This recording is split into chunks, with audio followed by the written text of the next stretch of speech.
we make choices.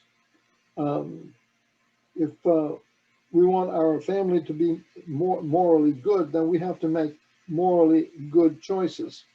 We have to live morally good lives. We were talking about the obligation to go to Mass on Sundays and holy days of obligation. Well, we don't, as as fathers, as fathers, if I'm a man, I'm using myself as an example. I don't take my family to church, drop them off, and then I go fishing. Uh, there's a dichotomy there. And that is a sinful choice that I make. And I need to actually live what I believe. And if I say that I believe that it's important to go to Mass on Sunday, then I had better go to Mass on Sunday with my family. Otherwise, I begin to create a sinful culture within the family. And of course, that can spread to the neighborhood. Our sin, our individual sinfulness does have an effect on society because it affects each and every one of us. For the good that we choose, we are strengthened. For the bad that we choose, we are weakened. Human freedom is more than a capacity to choose between this and that, one thing or the other. The God-given power to become whom he created us to be and so to share eternal union with him is important. The choosing to do evil is an abuse of our free will. Perhaps, if, for instance, we'll compare God to the designer of the internal combustion engine. I don't know whether we call the automobile engine internal combustion anymore today or not, but the engines are made to work in a certain kind of way. And if I decide that,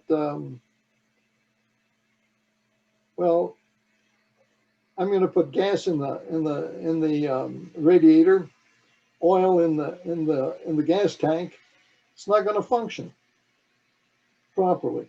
And that's the same concept with a human person. God created us to function in a particular kind of way. And Pope John Paul II, in the gospel, writing his encyclical, The Gospel of Life, said that when we, men and women, lose, or when God is eclipsed, or when God is taken out of our lives, we lose an understanding of whom we truly are, because God is the director, is the creator. He is the lawgiver, the guide to a healthful and good living of our lives. And if we live against the way we have been created, if we take him out of our lives, then we begin to lose an understanding of who we truly are as human beings. If you'll move on to the next, please.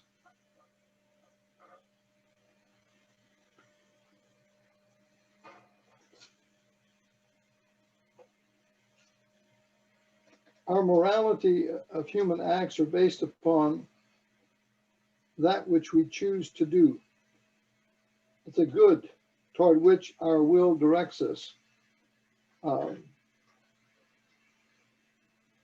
other words, to do something good, but everything that our will is drawn to whatever it is that we choose to do by its goodness. And the human will always perceive the object of its attraction as something good. That's important to understand because even Satan comes as an angel of light. That's what St. Paul tells us. So if we're being tempted to do something, we're being tempted to do something because it is being presented to our will as something good. Having a beer, for instance, not a bad thing.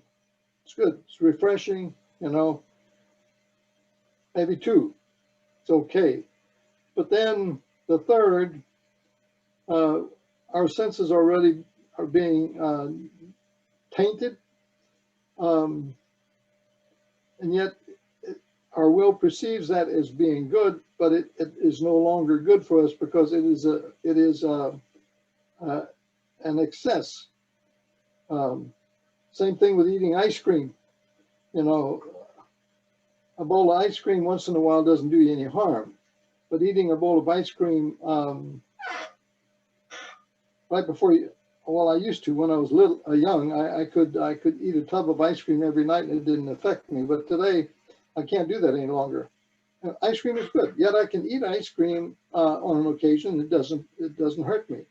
But to eat it with frequency, eating too much, and yet ice cream is being presented to me as a good, and I like it, and yet it's bad.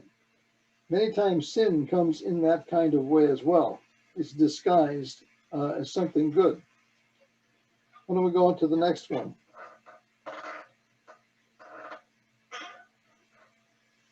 Our actions, a morally good act,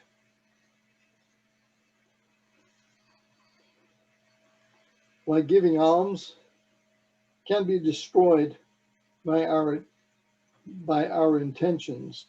And I've got a picture up here of the Pharisee dropping money in the poor box, or the poor canister there.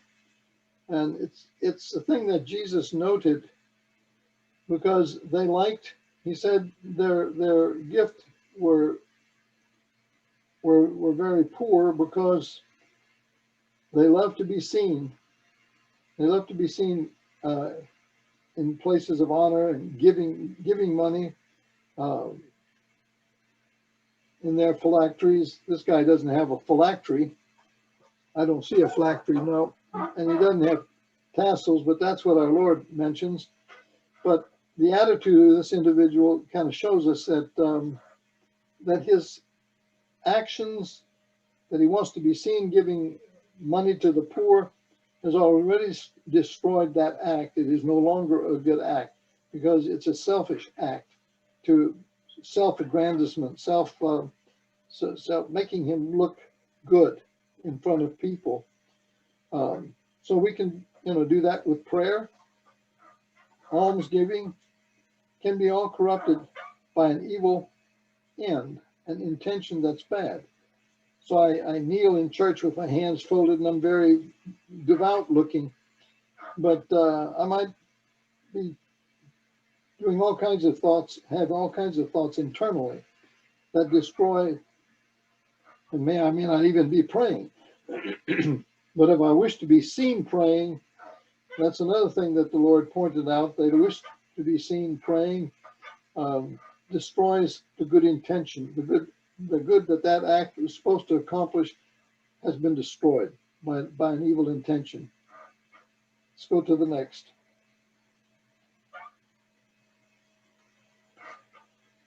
A morally evil act is always wrong to choose because it involves a disordered act of the will. We call a disordered act of the will, excuse me, it's an abuse of our freedom. We're doing something freely chosen, again, because something may be presented to us as being good for us, but is actually evil. The young lady there I get a kick out of her trying to stick it looks like a stake into her purse.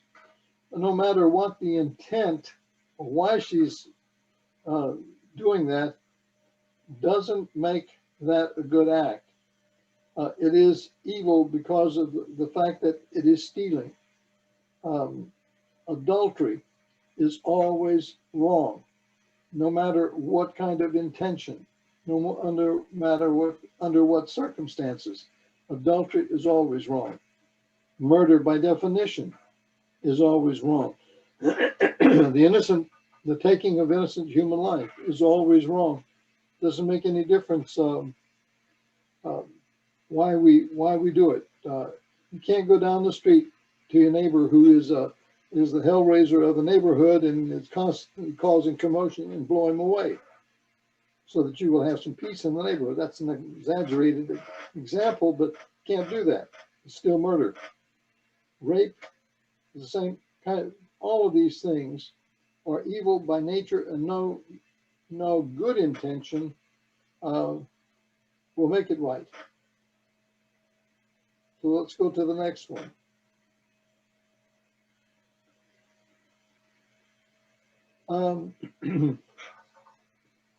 The intention resides in the acting person. And the acting person here is Robin Hood. It lies at the voluntary source of an action. That intention lies at the voluntary source. The voluntary source is the man himself and determines the action by its end. So that action is determined to be either good or evil by its end. One can never do evil so that good may result from it. Robin Hood was known for his robbing the rich to give to the poor. No matter, it is still stealing. The end does not justify the means. We may have sympathy for Robin Hood, but that's what I say. Morality is not about feeling good about something or not feeling good about it.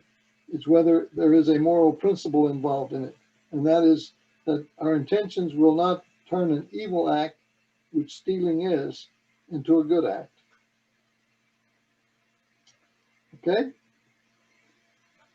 Let's go to the next slide. There are circumstances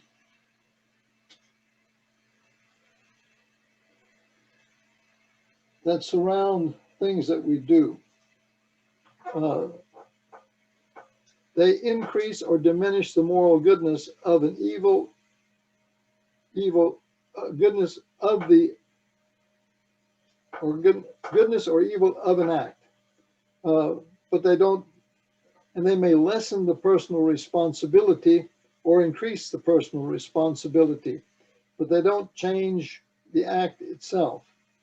For instance, stealing from an indigent, like that poor man that you see there. Say taking $10 from him, that may be all he has to live on, and all he has to sustain his life. As opposed to Mr. Big Bucks there, who's got oodles of money, taking $10 from him, may not call it, he may light his cigars with $10 bills, who knows? I mean, but it's still stealing. The circumstances would diminish or increase the offense. You take $10 from that poor man, that's probably a serious sin. We would judge that act to be extremely evil. Taking $10 from Mr. Big Bucks, well, it's stealing. It's evil, but it's probably less serious. In our parish several years ago, there was a lady, and I have since personally canonized her. I don't know whether the Pope knows I've canonized her or not, but I know several of the people in the parish know that I have canonized. Her name is Juana Munoz. Juana Munoz was a very poor lady. She lived with one of her sons, and I think it was one of her sons. And she used to ride about on a tricycle, one of these big wheel tricycles, picking up botes, cans, to make a few pennies to help the family out. And when she wasn't out on the street in the summertime, in the middle of August, it was hot, she was out there picking up cans. In the wintertime when it was cold, She was out there picking cans. Someone came along, and something else. Whenever she wasn't out on the street, many times you'd find her in the adoration chapel in our church. This woman had a great love for God, great love for the Lord. And someone came along and stole her tricycle. Well, that to me was a serious crime, because this woman, that was dependent her means of trying to help her family. And so someone in the parish got together and they bought her another tricycle, but we never found out who stole it. So, you know, the goodness or badness, the circumstances can increase the or diminish the moral goodness or evil of an act, but they can't change the act. The same thing in terms of good that we do. Jesus pointed out, as he and his disciples were standing by the temple, noticing that a widow dropped in two small coins, a widow's mite it's called, and he said she has given all that she has to live on. That act of gift is far more meritorious, far better than, for instance, the act of the Pharisee dropping his coins out of his abundance, wanting to be seen to dropping in the money. Again, this is a comparison of how one thing can be much more valuable, even though the widow gave less than perhaps the Pharisee did, yet her gift was in God's eyes far, far greater. And we have lots of examples like this. I can lie to my friend because I got caught with my hands in the cookie jar or something. I said, no, it wasn't me that did that, or for whatever I'm trying to justify what I did to a friend. That's still lying. However, if I were on the stand in court and I was testifying that I had seen someone kill another person, and it was my testimony, my dependence upon me telling the truth. If I were lying, I would be responsible for someone being put to death or being locked up for many years, for life perhaps. The seriousness of the lie is different. So the circumstances surrounding that can be different. Sexual relationships between two unmarried persons is called in the scriptures fornication. However, sexual relationships between married individuals outside of their marriage partner, outside of their marriage union, is called adultery. And that likewise brings with it a much greater emphasis, or it's a greater evil. The circumstances increase the evil. It doesn't change the act. They're both wrong. They're both seriously sinful, but one is more seriously sinful than the other. Because not only is the act of intercourse itself outside of marriage wrong, but in the case of adultery, there's a great injustice that is wrought against the spouse of the person having relationship outside of marriage. Again, the difference in it doesn't change the morality of the act itself. It's evil, however you look at it, but one is more evil than the other. Many times people get into the habit of using God's name in vain, and we modify everything around us. A chair is a whatever chair, the table is, or it becomes a habit, or it is a habit, is a little bit different than if someone um, actually asked God to damn a person, truly damn him. Both are wrong. Both are wrong, but one is more evil than the other. So um, I hope I'm getting this point across. Uh, if you have a question about something, um, raise your. I don't know. Somebody needs to look and see a raised hand or something. I'd be happy to stop and. I And am. I am checking. do you have someone? No, no, I am checking and monitoring. So until now, we don't have any questions. Okay. All right. All right. Let's go. Let's go to the next point. Another thing that we hear about is passions. Their feelings or passions or emotions or movements that incline us to act or not act in regard to something felt or imagined to be good or evil. We talk about people having a great passion for doing something that is good. Um, well, here we have a scene of soldiers carrying a buddy through a combat zone to get him to safety. Uh, Passion works in an individual's favor and making the desire deeper to do something that's good. That can also be involved. Passions can be involved in the opposite direction as well, is when something evil is being contemplated or being done. There's passions can play a part. They can heighten or lessen that feeling, but again, passions themselves are morally neutral. They're neither good nor bad of themselves. Okay,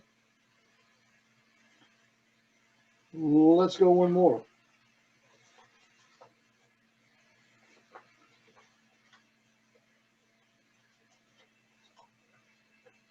Let's define we're talking about, moral conscience. It comes from the Latin. Con means with. Science, scientia, is knowledge. So conscience is a judgment of reason, whereby the human person recognizes the moral quality, goodness or badness of a concrete act. So we can judge individually um, whether we're doing something that's bad or good. And as I said, that natural law written in our body um, functions, um, but it sometimes doesn't function well because it has been circumstances that we grow up in. That may change the way we look at morally evil or morally good acts. And so that's why we're talking about, that's why we have a course like this in moral conscience and Catholic moral living uh, to help us redirect our course if it's been set off the tracks, as it were. Um, the person is obliged to follow faithfully what he knows to be just and right. So if we judge something to be good, we're morally obligated to follow it. If we judge something to be evil, then we are expected morally to avoid it. If we know something to be right, then we're obligated to do that, to do the right. Many times, this comes into play. Perhaps when we know something, say in our homes, we're talking about our kids. We're asking them to do um, to be home at a particular hour because they're susceptible maybe to getting in with bad crowds and being up all night, which is conducive to evil activity many times. And so, as a parent, we say, no, you're supposed to be home at 10 o'clock. You be home at 10 o'clock. Well, uh, maybe we're afraid of the turmoil that a child can create, disturbance or the reaction that you get. And so rather than pursue it, we allow them to come home later. Well, we know that that is not right. We should be doing what we're called to do as parents, to discipline our children well. Uh, so there are moral consequences, and if our children then get into trouble, um, it's that fault rests upon us as parents, because we knew what was right and we didn't do it. Um, we can also, through rationalization, go back to the going to mass every Sunday. Well, we're on vacation. We don't have to. No, on vacation doesn't change the obligation to go to mass. We still have a serious obligation to go to mass, and it's so because there are few places that you can't find a church where mass is going on. Um, there could be some circumstances under which you couldn't go, but if we know and we can do what is right, then we're obligated to do it. Conscience enables one to assume responsibility for the act performed.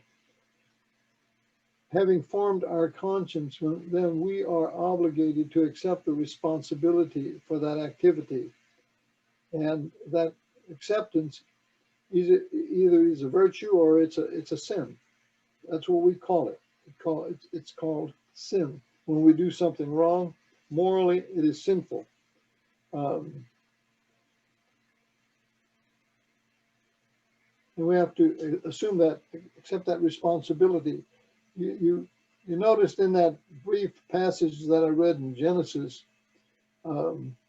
Adam played the blame game immediately. That's part of our sinful nature. We don't want to accept responsibility, but conscience says, yes, you must. But we don't want to accept responsibility. And the first thing the man said, this woman you put here with me in the garden, she gave me the fruit. Not only is he making her responsible for the act because she gave him the fruit, but it's in all of his arrogance, he's even blaming God. The woman you put here. Don't want to accept responsibility, but we have to. Our conscience enables us to assume that responsibility for that act performed. And Adam, in free choice, made a bad choice. And that judgment can remain with him or her as a witness to the good or evil of his choice. That is called guilt. And it is normal to feel guilty as a result of an evil act. If I have done something bad, then I should feel guilty. If I feel guilty because I did something wrong, if I stole something and I feel guilty about it, I should feel guilty because it is an evil act. And I know that it is evil. You can think of many, many examples like that. That's different from a guilt complex, which is a kind of an illness where sometimes people can, everything they do looms as something sinful, constantly accusing themselves of sinful activity. That's different than a well-formed conscience. When a well-formed conscience feels guilt, it's functioning correctly. I should feel guilty if if I'm uncharitable to my wife, if I put her down in public. That should make me feel guilty because I'm supposed to love my wife. I'm supposed to build her up in people's eyes, not tear her down. So there's that. I think that should be clear. And the individual has a right to act in conscience in freedom so as personally to make moral decisions, free of force to act contrary to conscience, especially in religious matters. Um, Freedom to act. If we're being forced to act, um, sometimes in the case, for instance, of abortion, a young girl, 13, 14 years old, maybe daddy has said, babe, if you ever get pregnant, you're out of this house. I'm never going to, I don't want you even close to me. Well, human nature being what it is, suppose she does fall and becomes pregnant. She's afraid to go go home and tell her parents because she's been told that she's going to be thrown out. She goes somewhere else to get some advice, and they tell her, well, go down to Planned Parenthood and have an abortion. Maybe she goes to other people and they say the same thing. So her freedom is being taken away because, number one, of her youth and the lack of true knowledge that she has, the lack of support. So that freedom is being taken from her. She should be able to make that choice in freedom.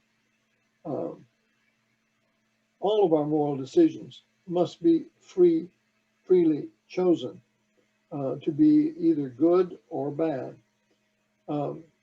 Your decision to come here to RCIA was a free choice. You may have been inspired by someone, you may have been encouraged by your wife or your husband, but that's a free choice of yours, and it should remain that way. Sometimes individuals within RCIA begin to doubt whether they belong there or belong here or not. I want you to know that your choice is still free. I would truly like to talk with you if you have doubts, but I'm not going to twist your arm. I'm not going to wrestle you to the ground and make you become Catholic, because that's not the way it works. Your choice has got to be free. And so many times individuals told me, well, I thought I had to become Catholic to get married in the church. And again, no, you don't. And you need to know that that your obligation, your choice to become Catholic should rest upon the evidence that we present to you through this RCIA process. And through your prayer and discernment, you make that choice freely. We all pray for you that you make that choice, but if you decide, and I don't think I'm going to insult him or anything, but Steve Cox himself made a choice to wait because he had to come to terms with some things. And so he did. He went through the RCIA twice, the second time. And the second time through, or over that period of time, in discernment and in prayer, he made the decision to become Catholic. Now, I talked to Steve. I hope he's going to still be my friend after all of this. But I talked to Steve at the end of the first RCIA, but I didn't force him to make that decision. That was his decision, his freedom. Nor did his wife force him to make that decision. She wanted him to make that on his own. And so he took another year. At the end of that second year, Steve decided to become Catholic. Others have decided to leave because they don't feel ready right now. They want time to think. That's all a part of acting with freedom of conscience. Your judgment, your reasoned judgment. Is that understood by everybody? Okay. Billy, you got to tell me we got a hand or not. All right. Why don't we, let's see, how much? Not yet. Let me try to, what's the next slide we're, formation of conscience.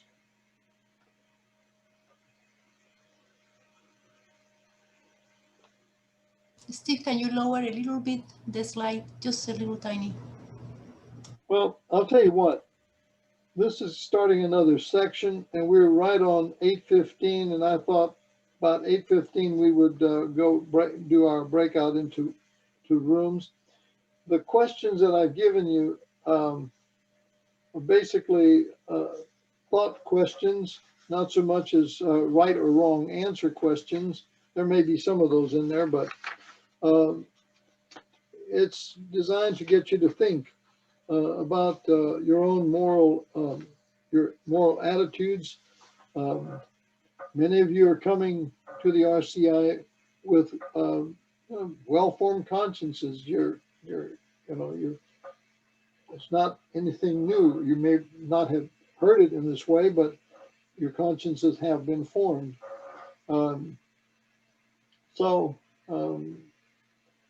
You can go and you can work on those questions. Next week, what we'll do is we'll pick up here with formation of conscience, and then we'll end next week's session with a general Q&A. We'll stay as one group, and we'll answer some questions for you. You may have more questions at the end of next week's class. Okay? God bless you all.